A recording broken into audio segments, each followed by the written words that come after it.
श्री शिवाय नमस्तुभ्यम, हर हर महादेव। इस चैनल पर हम आपको गुरुजी पंडित प्रदीप मिश्रा जी के बताए उपायों को वीडियो के माध्यम से करके बताते हैं ताकि वे उपाय आपको आसानी से समझ में आ सके। 14 दिसंबर दिन है गुरुवार का और मार्गशीर्ष माह की शुक्ल पक्ष की द्वितीया की विशेष तिथि है और यह वही दिन होता है जिस दिन को हम भोलेनाथ द्वारा चंद्र को अपने मस्तक में धारण करने वाला दिन मानते हैं। मतलब भोलेनाथ के मस्तक में जो चंद्रमा है वह भोलेनाथ ने इसी दिन धारण किया है और पूरे माह में चंद्र दर्शन करने का महत्व इसी दिन का माना जाता है। ऐसे में गुरुजी पंडित प्रदीप मिश्रा जी ने शुक्ल पक्ष की द्वितीय तिथि में करने वाला एक विशेष उपाय बताया है जिससे आप रोग मुक्ति, बड़े से बड़े बीमारी हो गई हो, त्वचा रोग हो गया हो या फिर कोई भी बड़ी बीमारी हो गई हो, तो शुक्ल पक्ष की द्वितीय तिथि का एक विशेष दिन में एक विशेष उपाय करने को कहा है जिसे आप इस दिन मतलब 14 दिसंबर के दिन करके अधिक से अधिक लाभ प्राप्त कर सकते हैं। इस वीडियो में हम आपको गुरुजी पंडित प्रदीप मिश्रा जी के बताए 7 विशेष उपायों की जानकारी दे रहे हैं जो आप इस दिन कर सकते हैं। इनमें मनोकामना पूर्ति, धन प्राप्ति, कर्जा मुक्ति, लक्ष्मी प्राप्ति, व्यापार वृद्धि, नौकरी प्राप्ति, शीघ्र विवाह जैसे आवश्यकताओं की पूर्ति वाले विशेष प्रयोग शामिल हैं। सभी उपाय गुरुजी पंडित प्रदीप मिश्रा जी के बताए विशेष और अचूक उपाय हैं जिन्हें हम इस वीडियो के माध्यम से करके बताने का प्रयास करेंगे। इसलिए आप वीडियो को अंत तक देखें ताकि कोई भी उपयोगी जानकारी आपसे न छूटे। आप चाहो तो कोई भी एक उपाय कर सकते हैं या फिर आप अपनी आवश्यकता के अनुसार एक से अधिक उपाय भी कर सकते हैं। बढ़ते हैं पहले विशेष उपाय की ओर। गुरुजी पंडित प्रदीप मिश्रा जी ने पिछले वर्षों की कथाओं में एक विशेष जलाधारी के स्थान पर स्पर्श करने वाला मनोकामना पूर्ति उपाय बताया था जिसे आप रोज कर सकते हैं और इस शुक्ल पक्ष की द्वितीय तिथि में भी कर सकते हैं। गुरुजी ने कहा था जलाधारी से जल जहाँ से नीचे गिरता है उस स्थान पर आपको अपने हाथ का 3 बार स्पर्श कराना है। आप वीडियो के माध्यम से देखकर समझ सकते हैं आपको अपने हाथ का स्पर्श कहाँ पर और किस प्रकार से कराना है। तीनों बार स्पर्श कराते समय आपको श्री शिवाय नमस्तुभ्यम, श्री शिवाय नमस्तुभ्यम, श्री शिवाय नमस्तुभ्यम बोलना है। इसके बाद आप भोलेनाथ से हाथ जोड़कर अपनी मनोकामना कर सकते हैं और वह हाथ जिस हाथ से आपने स्पर्श कराया है उस हाथ को आपको अपने मस्तक में, अपनी आंखों में फेर लेना है। बस इतना ही करना है। आपकी जो भी मनोकामना हो, शीघ्र विवाह की हो या फिर जो भी मनोकामना हो, कर्ज मुक्ति की हो, धन प्राप्ति की हो, लक्ष्मी प्राप्ति की हो, वह मनोकामना आप कर सकते हैं। मनोकामना करने के बाद आप एक बार और श्री शिवाय नमस्तुभ्यम बोल दीजिएगा। उपाय कहाँ करना है आपको बस इस बात का ध्यान रखना है, जलाधारी से जल जहाँ से नीचे गिरता है उस स्थान पर आपको 3 बार स्पर्श करना है। बढ़ते हैं इस दिन किए जाने वाले अगले विशेष उपाय की ओर। गुरुजी ने हाल ही में 1 महीने पहले पूर्ण हुई शिव महापुराण कथा में शिवलिंग में एक खाली स्थान वाला एक विशेष उपाय बताया था। गुरुजी ने कहा था माता अशोक सुंदरी के स्थान से शिवलिंग के बीच में एक खाली स्थान होता है। वह 64 योगिनियाँ, अष्ट सिद्धियाँ, 9 निधियों को महादेव ने यह स्थान प्रदान किया है और यह विशेष स्थान पर अगर आप स्पर्श करते हुए श्री शिवाय नमस्तुभ्यम या फिर नमः शिवाय या फिर ओम नमः शिवाय बोलते हुए अपनी कामना महादेव से बोल देते हैं तो वह मनोकामना शीघ्र अतिशीघ्र पूरी होती है। आप वीडियो के माध्यम से देखकर समझ सकते हैं कि आपको कहां पर स्पर्श करना है और कहां से स्पर्श करते हुए आपको अपनी कामना महादेव से बोल देना है। यह विशेष उपाय भी आप कभी भी किसी भी दिन सुबह या शाम कभी भी कर सकते हैं। जब भी आप शिवालय जाएँ तो यह विशेष उपाय जरूर करें। बढ़ते हैं तीसरे विशेष उपाय की ओर। गुरुजी ने पिछले महीने पूर्ण हुई शिव महापुराण कथा में कनेर के पुष्प वाला एक विशेष उपाय बताया था। गुरुजी ने कहा अगर आप शिवालय जा रहे हैं, शिवालय में पहुंच रहे हैं और अगर आपको शिवलिंग में या फिर शिवलिंग में जो जलाधारी होती है वहां पर कोई कनेर का पुष्प दिखाई देता है तो आपको एक विशेष उपाय करना है।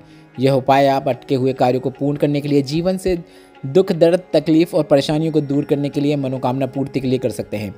कनेर के पुष्प को आपको शिवलिंग के ऊपर से उठा लेना है और इस कनेर के पुष्प को आपको 7 स्थानों में स्पर्श कराते हुए शिवलिंग के ऊपर अर्पित कर देना है। 7 स्थान कौन कौन से हैं आप वीडियो के माध्यम से भी देख कर समझ सकते हैं। पहला स्थान है शिवलिंग में जो गणेश भगवान का स्थान होता है वह। दूसरा स्थान है शिवलिंग में जो षडानंद कार्तिकेय भगवान का स्थान होता है वह। तीसरा स्थान है शिवलिंग में जो माता अशोक सुंदरी का स्थान होता है वह। चौथा स्थान है शिवलिंग का जो कटीय भाग होता है, माता पार्वती का जो हस्तकमल होता है वह। 5वां स्थान है त्रिशूल, त्रिशूल का वह भाग जहाँ पे त्रिशूल के तीनों भाग आकर मिलते हैं उस स्थान पे आपको स्पर्श कराना है। 6वां स्थान है शिवलिंग के ऊपर जो जलाधारी बंधी होती है उसमें आपको स्पर्श कराना है। अगर ऊपर जलाधारी नहीं बंधी हुई है तो आपको शंकर भगवान की 5 बेटियाँ जया, विषहरा, शामली वाली, 2 तली देव, इनका नाम लेते हुए इस पुष्प को आपको शिवलिंग पे स्पर्श करा देना है। और 7वां और अंतिम स्थान है शिवलिंग के ऊपर। शिवलिंग के ऊपर आपको स्पर्श कराते हुए इस पुष्प को श्री शिवाय नमस्तुभ्यम या फिर नमः शिवाय या फिर ओम नमः शिवाय, जो भी आपको महादेव का मंत्र आता है वह मंत्र बोलते हुए शिवलिंग के ऊपर स्पर्श कराते हुए शिवलिंग के ऊपर ही अर्पित कर देना है। पुष्प को इस प्रकार से अर्पित करें कि पुष्प की जो खिला हुआ भाग होता है वह आपकी ओर होना चाहिए। इस प्रकार से अर्पित करने के बाद आप श्री शिवाय नमस्तुभ्यम या फिर नमः शिवाय या फिर ओम नमः शिवाय बोलते हुए अपनी कामना कर सकते हैं और बस घर आ जाना है। गुरुजी ने कहा यह उपाय आपको तभी करना है जब शिवलिंग पे आपको कनेर का पुष्प अर्पित हुआ मिले। आप तब ना करें, मतलब आपने कनेर का पुष्प ले गए हैं, स्वयं कनेर का पुष्प अर्पित किया, उसके बाद आपने यह उपाय करना शुरू कर दिया, ऐसा नहीं करना है। अगर आपको शिवलिंग में कनेर का पुष्प अर्पित देखने को मिलता है तभी आपको यह विशेष उपाय करना है। बढ़ते हैं चौथे विशेष उपाय की ओर। हाल ही की कथाओं में कई लोगों का प्रश्न आ रहा था कि सरकारी नौकरी प्राप्ति, इंटरव्यू में सफलता, एग्ज़ाम में सफलता प्राप्त करने वाला गुरुजी का बताया एक विशेष उपाय की जानकारी दे दीजिए। तो हम आपको बता दें, गुरुजी ने अपनी कई कथाओं में लगभग हर कथाओं के हर दिन यह उपाय की जानकारी दी है। अगर आपको कोई एग्ज़ाम में शामिल होने वाले हैं, इंटरव्यू में शामिल होने वाले हैं, या फिर किसी कॉम्पिटिशन एग्ज़ाम या फिर परीक्षा जिसमें आप एडमिशन लेना चाहते हैं, उसके लिए आप कोई परीक्षा में शामिल होने वाले हैं, तो आपको एक विशेष उपाय करना है। गुरुजी ने कहा आपको अपनी तरफ से पूरी पढ़ाई करना है, पढ़ाई में कोई कसर नहीं छोड़ना है। आप जितनी मेहनत कर सकते हैं उससे डबल मेहनत कीजिए, पर आपको अपना लक भी साथ में लेकर चलना है। मतलब आपको शंकर पर विश्वास रखना है। शंकर की कृपा आप पे होगी तो आपको उस जिस कार्य में आप मेहनत कर रहे हैं उसमें निश्चित सफलता देखने को मिलती है। तो एग्ज़ाम देने से पहले आपको एक बेलपत्र लेना है। बेलपत्र की 3 पत्तियाँ होती हैं, इसमें से जो बीच वाली पत्ती होती है उस बीच वाली पत्ती में आपको शहद लगा लेना है। अगर आप शहद की एक बिंदी भी लगा देते हैं तो भी पर्याप्त है। शहद लगाने के बाद श्री शिवाय नमस्तुभ्यम या फिर नमः शिवाय या फिर ओम नमः शिवाय बोलते हुए इस बेलपत्र को आपको शिवलिंग पे चिपका देना है। किस प्रकार से चिपकाना है आप वीडियो के माध्यम से भी देखकर समझ सकते हैं। बस इतना ही करना है। इसके बाद आप अपना एग्ज़ाम देने चले जाइए, आपको निश्चित सफलता देखने को मिलेगी। बस आपको अपने कर्म करना है, साथ में शंकर पे विश्वास रखना है। कई लोगों का यह प्रश्न रहता है कि हम शाम को निकल रहे हैं तो हम यह उपाय कब करें। शाम को निकल रहे हैं तो आप उसी दिन सुबह उपाय कर सकते हैं, फिर शाम को जा सकते हैं, या फिर 2 दिन बाद आपका परीक्षा है तो आप जब भी अपने घर से निकलें तो उपाय करते हुए निकलें। भले ही आपका एग्ज़ाम 2 दिन बाद हो, 3 दिन बाद हो, जब भी आप दूसरे शहर में जाकर एग्ज़ाम दे रहे हो तो आप यह उपाय तब कर सकते हैं। बढ़ते हैं 5वें विशेष उपाय की ओर। गुरुजी ने रोग मुक्ति का सीहोर वाले रुद्राक्ष का एक विशेष उपाय बताया है।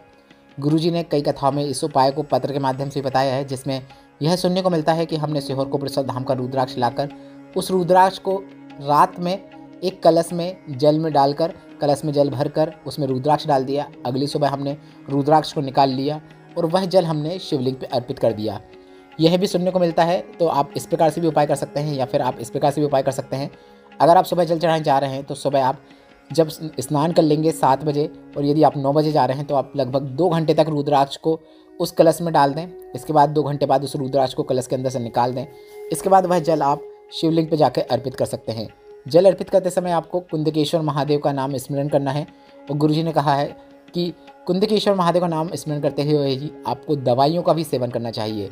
और शिवलिंग पर जब आप जल चढ़ा देंगे कुंदकेश्वर महादेव का नाम लेते हुए, इसके बाद जलाधारी से जब जल नीचे गिरता है तो थोड़ा सा जल आपको प्राप्त कर लेना है, ज़्यादा प्राप्त करने की जरूरत नहीं है।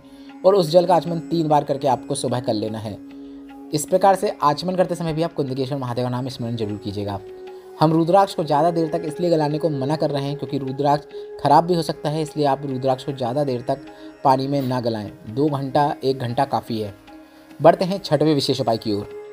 अगर आप मार्गशीर्ष की शुक्ल पक्ष की द्वितीय तिथि में कोई भी उपाय नहीं कर सकते हैं तो आप इस दिन चंद्रेश्वर महादेव का नाम लेते हुए या फिर श्री शिवाय नमस्तुभ्यम बोलते हुए द्वितीय के चांद के दर्शन जरूर कीजिएगा। आपको रोग मुक्ति प्राप्त होती है। बहुत महत्व है इस दिन चंद्र दर्शन करने का। अब बढ़ते हैं 7वें और अंतिम विशेष उपाय की ओर, जो सिर्फ और सिर्फ शुक्ल पक्ष की द्वितीय तिथि को किया जाता है। अगर आपको त्वचा संबंधित परेशानियां हैं, सफ़ेद दाग, काले दाग या फिर पिंपल्स जैसी समस्या हो रही है, या फिर कोई ऐसी बीमारी हो गई है जो पीछा ही नहीं छोड़ रही हैं, अगर आपको दवाइयाँ नहीं लग रही हैं, अब कोई बड़ा रोग हो गया है, तो शुक्ल पक्ष की द्वितीय तिथि जो कि प्रत्येक माह में आती है, प्रत्येक माह में यह तिथि एक बार जरूर आती है, तो इसमें आपको एक विशेष उपाय करना है। इस उपाय को करने के लिए आपको एक सफ़ेद पुष्प, थोड़ा सा कच्चा दूध, गाय का दूध होना चाहिए, इस बात का ध्यान रखें, थोड़ा सा सफ़ेद चंदन, इन 3 चीज़ों की आवश्यकता होगी। और यह उपाय आप अपने घर से ही कर सकते हैं। शाम के समय जब चंद्रदेव के दर्शन हो जाएं तब आपको यह उपाय करना है। चंद्र भगवान के दर्शन करते हुए आपको चंद्रेश्वर महादेव का नाम लेते हुए सबसे पहले कच्चे दूध का छींटन आपको चंद्रदेव को कर देना है। इसके बाद सफ़ेद पुष्प को भी आपको चंद्रदेव को अर्पित कर देना है।